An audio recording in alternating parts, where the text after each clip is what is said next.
One of the reasons why I wrote the book is I really felt the American people, when he left the White House, still didn't really understand who this man was. Becker, 65, tells People. He was a bigger-than-life person, smart, funny and had a heart as big as Texas. Until the day he died, he never stopped thinking of ways to try to make a difference.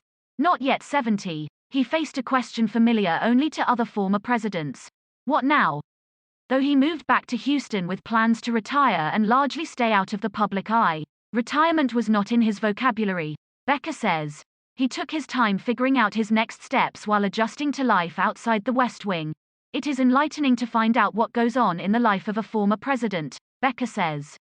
To go from one day being the leader of the free world to not only losing all power but also a large staff, public housing, a private jet, all of a sudden you don't have any of that.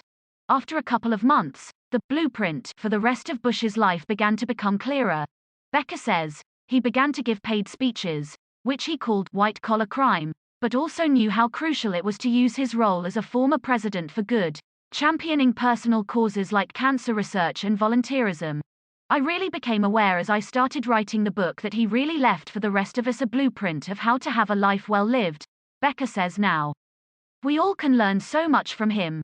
Revisiting Bush's years post-White House, decades that Becker spent at his side, shows, she says, how we all should be living our lives with joy, with purpose, with a servant's heart.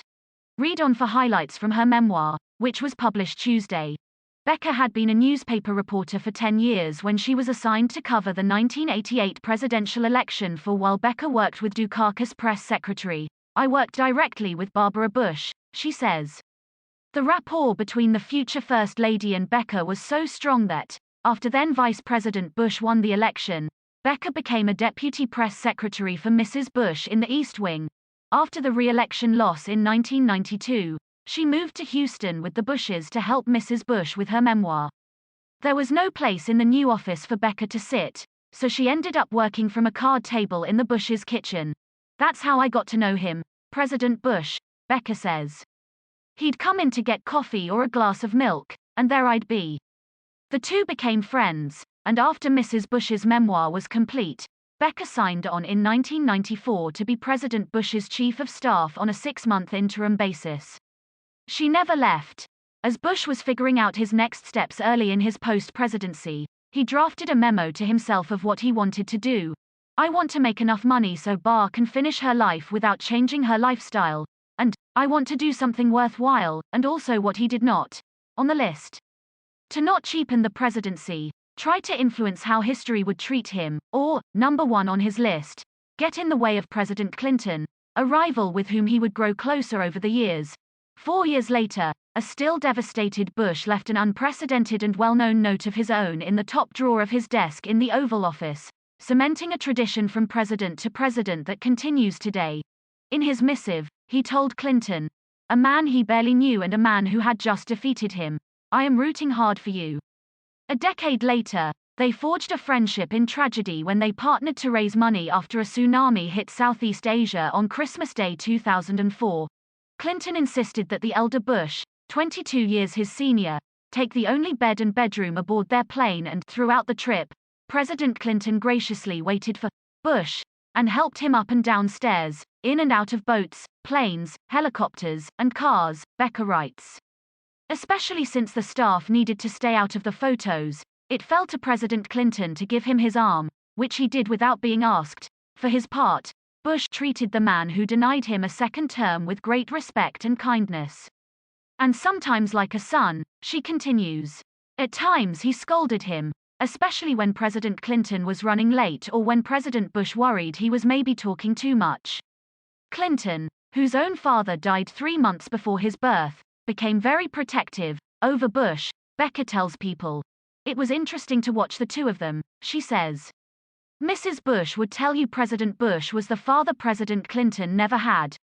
Clinton was delighted when the Bush family, with 41 the father and 43 the son, began calling him 42. On Inauguration Day in 2001, the elder Bush choked up as he walked into the Oval Office and saw his son for the first time sitting at the desk, signing papers as President of the United States. The younger Bush's chief of staff, Andy Card, walked in and said, "Mr. President," and it was the father who turned around prepared to answer when he realized Andy was talking to the president and not him. Becker writes, "We need to make this day more exciting," Becker says Bush told her. That meant calling in one of the biggest stars of one of the biggest shows of the 90s, which the Bushes had continued to watch each night on TV, in reruns on TNT, Becker writes. But what he didn't get was that Clooney had left the show 7 years earlier and was now a huge movie star, Becker writes. "I then argued that we didn't know George Clooney. I had no idea how to call George Clooney, and it was likely he was not a fan. His politics were somewhere to the left of President Bush's. Long story short, Clooney accepted the invitation and the two Georges were a huge hit," Becker writes. Once again, George Bush had a pretty good idea. After more than 70 years together as husband and wife, President and Mrs. Bush were not separated long after she died in April 2018, and they were as in love on the day he said goodbye to her as when they first met.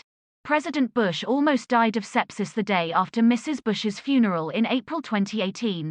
Becker says, "But he rallied. We almost lost him that day," she says. He would go on to live just 5 more months without her. Even deep into their marriage, when Mrs. Bush heard President Bush approaching, her instinct was immediately to look into a mirror and pinch her cheeks so they had a little more color, Becker writes. Both husband and wife complained to her about how much the other snored, but when Becker suggested they sleep in separate rooms, President Bush was appalled. She writes, telling her, "Jean, I have to be able to reach out during the night and touch her and make sure she is there." Mrs. Bush died with President Bush holding her hand, which in itself had been a difficult feat, Becker writes. But he insisted. The Bush's power was out for 3 days the day Mrs. Bush died, which meant President Bush could not use the elevator to get to her second-floor bedroom, Becker writes. The Secret Service carried him up the stairs. The power came back on about the same time she passed.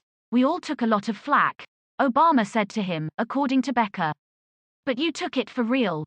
Bush loved having someone read to him, and, in his final days, family members and staff did so at his bedside, as well as authors of some of his favorite books. Just a few hours before he died, Becker was at Bush's bedside, holding his hand. She got a tickle in her throat and coughed, ever so slightly. "He squeezed my hand and asked, 'Are you okay?'" Becker writes. "Those would be the last words George Herbert Walker Bush would say to me.